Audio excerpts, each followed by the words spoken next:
The fall of heavyweight boxing, from Lennox Lewis to YouTubers. Do you know there was a time when heavyweight boxing ruled the world? When one punch could stop a nation, and champions weren't just athletes, they were gods. Do you know that from the 1970s to early 2000s, every kid wanted to be Ali, Tyson, or Lennox Lewis? But today, the heavyweight division, once the crown jewel of combat sports, has become a playground for influencers, part-timers, and marketing geniuses. What if I told you the fall of heavyweight boxing didn't happen overnight? It was a slow collapse built on greed, corruption, and confusion that turned the most respected division in sports into an internet sideshow. This is the untold story of how heavyweight boxing fell from Lennox Lewis to YouTubers. The 1990s, the golden twilight of heavyweight boxing. Lennox Lewis, a chess player in gloves. Mike Tyson, a human storm. Evander Holyfield, the heart of a warrior. Every fight felt like history in motion. Back then, a heavyweight title wasn't just a belt, it was a crown of nations. When Tyson fought Lewis, the world stopped. It wasn't just boxing, it was mythology. Fans tuned in for blood, skill, and legacy, not for clout or content. Heavyweights were symbols of pride. They represented something bigger than money, but soon, the cracks began to show. As the 2000s rolled in, boxing promoters became the real heavyweights. Contracts got complicated. Fights took years to make. Everyone wanted a piece of the pie. Networks, managers, sanctioning bodies. Suddenly, there were 5 different world champions and 10 different belts. The average fan couldn't tell who the real champ was anymore.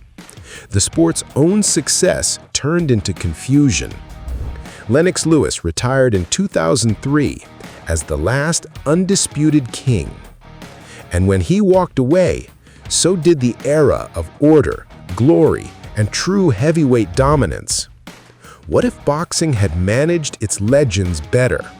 Would the division have stayed alive? Then came the Klitschko brothers, Vladimir and Vitaly, 2 disciplined Ukrainian giants who ruled the division with an iron fist. They brought order, professionalism, and intelligence, but they also brought predictability. Their fights were efficient, not explosive. Europe loved them. America fell asleep. For a decade, the heavyweight division was technically brilliant, but emotionally flat. No rivalries, no chaos, no magic. And in the land that made boxing a spectacle, the US, fans drifted away. MMA was rising. UFC had stars, drama, storylines. Boxing? It had spreadsheets. Then, just when boxing seemed doomed to nostalgia, hope arrived. Deontay Wilder, pure power. Anthony Joshua, the poster boy of redemption. Tyson Fury, the wild card, the storyteller, the phoenix from his own ashes.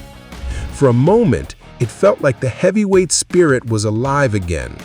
The stadiums filled up, the world cared again. But politics returned. Contracts, rematch clauses, broadcast wars. And once again, the fights fans wanted never happened when they should have. Wilder versus Joshua never happened. Joshua versus Fury, still a fantasy. Boxing's curse repeated itself. Greatness delayed is greatness denied. And while the old guard argued over belts, a new kind of fighter entered the ring. YouTubers, entertainers, TikTokers. Jake Paul, KSI, Logan Paul. Names that made traditionalists cringe, but made millions of new fans care again. Do you know how crazy that is? The same people boxing purists mocked became the ones saving the sport's attention. But it came with a price. Boxing became more about entertainment than excellence. It was no longer about who was the best, it was about who had the biggest following. The heavyweight division wasn't leading the culture anymore, it was reacting to it. Once upon a time, the heavyweight champion of the world was the most respected man on earth. Now, he might be trending for the wrong reasons. What if we never get another Ali or Tyson? What if boxing's greatest division has already seen its final act? The sport hasn't died, it's evolved. But in that evolution, it may have lost its soul. When followers matter more than fighters and showmanship replaces struggle, you have to ask, did heavyweight boxing fall, or did it simply sell out? The heavyweight division didn't collapse overnight. It eroded. One missed fight, one greedy contract, one forgotten fan at a time. Lennox Lewis left the throne empty. The Klitschkos protected it. The YouTubers commercialized it. And somewhere between greatness and gimmicks, the meaning got lost. But maybe, just maybe, it's not over. Maybe a new warrior is still out there. A kid in a gym punching shadows, dreaming of bringing it all back. Because even though heavyweight boxing has fallen, every fall sets the stage for a comeback. If you believe heavyweight boxing can rise again, hit like, drop your thoughts in the comments, and subscribe for more unfiltered boxing documentaries. Because to understand where the sport is going, you have to face how it fell.